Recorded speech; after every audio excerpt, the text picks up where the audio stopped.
Votre fidélité nous honore. Mesdames et messieurs, bonjour et bienvenue sur notre chaîne Gueule Afrique Télévision au cœur des investigations. Nous vous disons merci de votre fidélité aujourd'hui. Nous vous savons nombreux, vous qui vous disponibilisez, enfin que nous puissions vous mettre au parfum de l'actualité. Nous vous disons merci et bonjour. Bienvenue ce vendredi 22 novembre 2024 sur votre chaîne.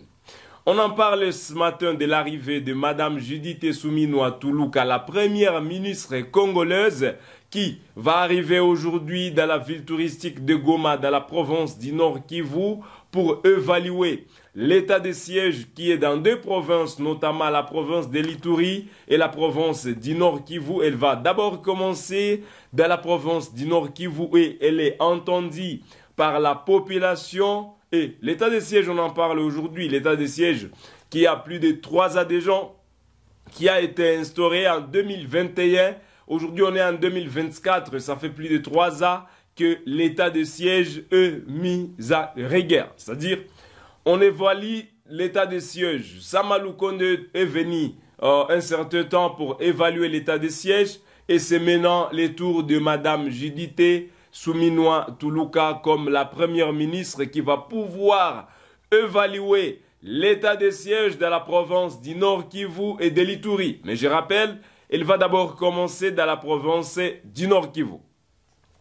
L'état de siège en soi, c'était quoi le but de l'instauration de l'état de siège? S'il faut évaluer pour savoir est-ce que l'état de siège a fonctionné ou l'état de siège n'a pas fonctionné. C'est quoi l'objectif qui a fait que le président de la République met en œuvre l'état de siège, qui a fait que le président de la République décide de mettre à niveau l'état de siège?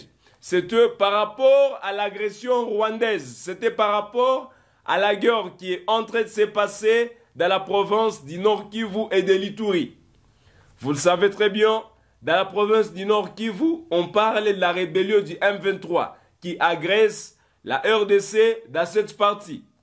Dans la province de l'Ituri, on parle de multiples rébellions. Des ADEF, Kodeko, Tiniakilima, Zaïre et autres. C'est dans le sens que le président de la République a décidé d'instaurer l'état de siège pour objectif numéro 1, mettre fin aux groupes armés, y compris les rebelles du M23. C'est-à-dire, entre guillemets, mettre fin aux hostilités, mettre fin à la guerre nous imposée, principalement par les rebelles du M23, de la province du Nord Kivu et de la province de l'Ituri, pour finir les multiples rébellions qui se font entendre de l'autre partie. 3 ans après, aujourd'hui on en parle, 3 ans plus tard, plus de 3 ans après, c'est quoi les résultats de l'état de siège? Raison pour laquelle la première ministre va pouvoir se rendre aujourd'hui, elle est entendue dans la province du Nord Kivu. Et après la province du Nord Kivu, elle va pouvoir se rendre également dans la province de l'Ituri. Qu'en est-il de l'état de siège sur terrain? Est-ce qu'il y a des avancées ou il n'y en a pas des avancées? Parce que c'est les deux cas qu'on en parle. Lorsqu'il faut évaluer, lorsqu'il faut parler des résultats, c'est soit il y en a, soit il n'y en a pas. Qu'est-ce qu'il faut noter à ce jour? Plusieurs députés nationaux, je commence par là, et certains acteurs de la société civile ont toujours déclaré depuis un certain temps qu'il y ait levé de l'état de siège. Plusieurs personnes l'ont toujours critiqué. Plusieurs personnes, que ce soit les acteurs de la société civile, que ce soit les parlementaires, certains parlementaires, à l'issue de multiples prorogations qui se font. Parce qu'il faut rappeler aujourd'hui, on est au 84e prorogation de l'état de siège. Qu'est-ce qu'il faut noter à ce sujet? Certains élus du Kivu se sont fermement opposés depuis un certain temps qu'il n'y ait plus continuité de l'état de siège. Par ailleurs, qu'on prenne les militaires, qu'on les concentre sur la guerre et que l'administration revient aux civils. Mais cela n'a pas été entendu comme eux les souhaitaient. La réalité sur terrain, vis-à-vis de l'état de siège, Makambo Otozo Talasko sur terrain, qu'est-ce qu'on dit sur terrain? En dépit de multiples enregistrements sur le plan développement, parce que si on parle des infrastructures, c'est visible. Je me suis rendu en Ituri, également au Nord Kivu. Sur le plan développement, on en parle mieux. Je visitais les infrastructures qui ont été construites sous l'état de siège. Sur le plan développement, on en parle également. Mais les acteurs de la société civile,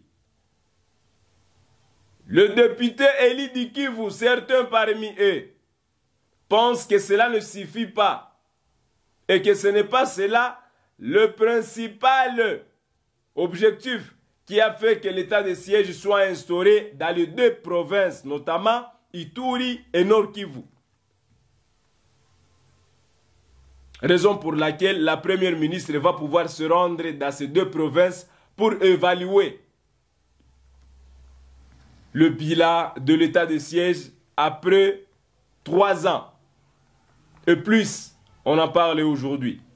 Elle est entendue aujourd'hui, c'est 22 novembre 2024, dans la ville touristique de Goma pour évaluer l'état de siège. Madame Judith Souminois. L'état de siège dans la province du Nord Kivu,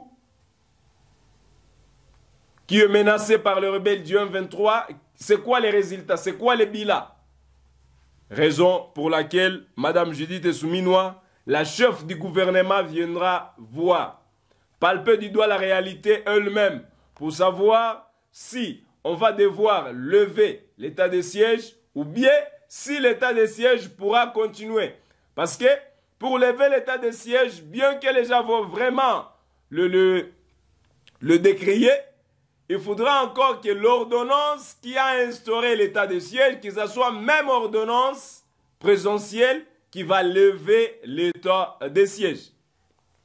On en parle sur votre chaîne Gueule Afrique Télévision. C'est-à-dire, notez que la première ministre Judith Souminois est entendue dans la province du Nord Kivu aujourd'hui. Après Nord Kivu, ça sera Ituri pour évaluer l'état de siège que selon certains députés, Eli Dikivu, certains acteurs de la société civile, certains politiciens estiment qu'il n'est plus important qu'on continue à proroger l'état de siège dans les deux provinces, mais plutôt, il faudrait prendre la guerre, remettre ça entre les mains de forces armées de la République démocratique du Congo, c'est-à-dire entre les militaires, et les concentrer, les donner tout ce qu'il faut sur le plan militaire, et laisser l'administration, c'est-à-dire qu'on départage comme c'était avant. L'administration se retrouverait chez le civil et que la guerre se retrouve chez les militaires. Voilà donc ce qui se passe de l'autre côté dans la province du Nord Kivu et de l'Ituri. On en parle également de l'ancien président de la République démocratique du Congo, le président honoraire Joseph Kabila. Depuis un certain temps, plusieurs personnes se posent les questions de savoir où serait le président Joseph Kabila. Pourquoi il ne parlait pas vis-à-vis de tout ce qui se passe au pays? Pourquoi il garde son silence vis-à-vis de ce qui se passe au niveau de la République démocratique du Congo? Ce sont de multiples questions qui se posent. Et certains même iraient loin pour dire que Joseph Kabila aurait fui la République démocratique du Congo, que Joseph Kabila serait en exil. Ça, c'est selon certaines personnes. Mais une chose qui est vraie est que pendant que les gens se posent des questions, je dis bien, une chose qui est vraie, vraie dans le sens que les gens se posent des questions. C'est vrai, les gens se posent des questions. Et pendant que les gens se posent des questions, parce que c'est vrai, les gens se posent des questions aujourd'hui, et pendant que les gens se posent des questions, l'épouse du président honoraire ou de l'ancien président, là il s'agit de Madame Olive Lembe, l'épouse de l'ancien président Joseph Kabila est revenue à ce sujet hier. Et nous allons lire ensemble sa déclaration. Qu'est-ce qu'elle a dit à ce sujet? Où serait son époux? Où serait l'ancien président, le président honoraire de la République démocratique du Congo? Où serait les sénateurs en vie? Son Excellence Joseph Kabila Kabange.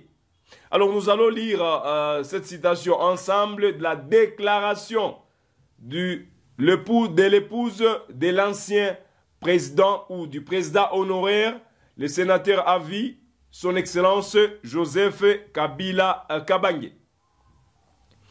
L'épouse de l'ancien président Joseph Kabila Kabange, il s'agit de Madame Olive Lembe, l'épouse de l'ancien président congolais, Madame Olive Lembe Kabila, a confirmé l'absence de son mari du pays. Elle a toutefois démenti toute fuite ou exil, expliquant que l'ancien président Joseph Kabila est parti pour étudier davantage et revenir avec de nouvelles idées de développement du pays, a déclaré l'épouse de l'ancien président Joseph Kabila. Il s'agit de Madame Olive Lembe Kabila, qui a fait savoir par ailleurs que son mari n'est pas en exil. Et son mari n'a pas fui le pays, mais plutôt il est parti étudier à l'étranger pour étudier davantage. Et je vous propose de suivre ces propos et on se retrouve tout juste après. Nako profiter muke awa pona lobaboye. Vous allez décourager te, vous allez désespérer te. Ya biso mkonzi. Ya biso autorité morale. Amona kike lokola na sali passation pacifique. Alternance et ça les mit bien. Mais au cas où ça n'a manqué, parfois on a mis dans la réseau que non, Joseph Kabila Kimimboka te, a Kimimboka te, Azabe na exil te. Oh, il y a mis autorité morale à profiter et Kotanga. On enrichir les ressources cerveau pour que Tango apostille ça bien azonge la biso encore mieux aguerri. L'épouse de l'ancien président Joseph Kabila, là il s'agit de Madame Olive Lembe, a démenti fermement ce que les gens disaient l'autre fois, que le président Kabila serait en exil ou aurait fui la République démocratique du Congo. Elle a par ailleurs confirmé que son mari est parti pour étudier davantage et il pourra revenir plus tard au pays après ses études. Vous l'avez sûrement entendu, mesdames et messieurs, que les opposants se sont mis d'accord, c'est-à-dire ils ont formé un bloc des opposants pour barricader la route également au régime actuel de vouloir bien changer la constitution. Cela a lieu dans la salle de Senko où le parti politique, là on parle de l'ensemble, on parle de la famille politique de Joseph Kabila, on parle de la famille politique de Denis Mukwege, on parle de la famille politique de Martin Fayoulou et autres qui veulent bien barricader la route contre le régime actuel de vouloir bien changer la constitution. Entre-temps, le président le président Félix-Antoine Tshisekedi voulait dire ne jure que les changements de la Constitution. Selon lui, déjà 2025, il sera possible de mettre des commissions disponibles qui pourront déjà entamer les procédures, qui pourront déjà commencer les préparatifs du changement de la Constitution. C'est-à-dire, de l'autre côté, l'opposition s'y oppose fermement et dit être prêt à affronter le régime actuel pourvu que la Constitution ne soit vraiment pas changée. Nous vous disons merci, mesdames et messieurs, de votre fidélité sur notre chaîne Guel Afrique Télévision. Nous sommes à la fin. Nous informons que Mme Judith Soumino est attendue à Goma aujourd'hui pour évaluer l'état des sièges. On se fixe un nouveau rendez-vous à la prochaine pour d'autres actualités.